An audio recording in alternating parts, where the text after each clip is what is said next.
Bonjour tout le monde et bienvenue dans ce en toute franchise consacré à Twisted Metal. Alors certes, je vous avais dit que la série était exclusive du début à la fin aux consoles PlayStation.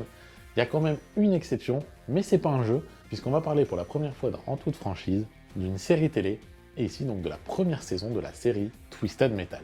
Parce que même si ça fait 12 ans que les jeux n'ont plus donné de signe de vie, un projet de film était annoncé depuis longtemps. Brian Taylor, co-réalisateur de Ultimate Game ou des Hypertensions avec Mark Neveldine, devait réaliser seul le film, mais le projet n'a jamais abouti. Et ce jusqu'en 2023, parce que Sony confie alors le projet à Rhett Reese et Paul Wernick, scénaristes des Deadpool ou encore de Zombieland, accompagnés de Michael Jonathan Smith. La fine équipe semble adapter, le style violent et comique des films précités semblant adapté à ce qu'on attend de Twisted Metal, et ils vont développer ça non pas en film, mais en série télé, avec une première saison sortie en 2023.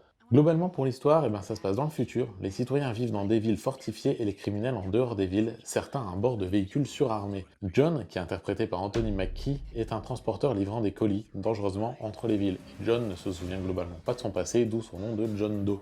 Lorsqu'il se voit promettre de pouvoir enfin vivre tranquillement dans une ville fortifiée contre une dernière livraison du genre très risquée, il n'hésite pas une seconde.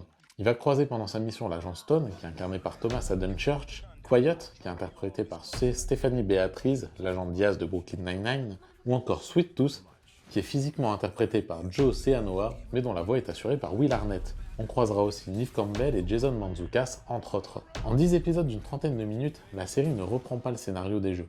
En effet, celui-ci est trop simpliste, du coup elle va développer une sorte de préquel, qui laisse peut-être pas assez de place au véhicule dans sa première moitié, mais qui se rattrape ensuite en annonçant tout doucement l'arrivée du tournoi Twisted Metal, probablement pour la deuxième saison qui est déjà annoncée. D'ailleurs, Calypso est rapidement présent dans la première saison, mais pas forcément très important. Et autant dire que la série se fait plaisir dans les délires ridiculement gore, sa représentation post-apo est des plus crédibles, et le nawak général lui va parfaitement bien.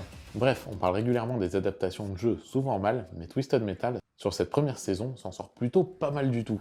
Après cette première saison de Twisted Metal, j'attends forcément la seconde, et si vous avez vu cette première qui est sortie sur Peacock aux États-Unis, qui n'est pas encore disponible en France, mais que vous pouvez quand même, en cherchant bien, trouver en version française, je vous laisse laisser votre avis sur celle-ci sous la vidéo, likez la vidéo, vous abonner à la chaîne, et je vous souhaite une excellente journée à toutes et à tous.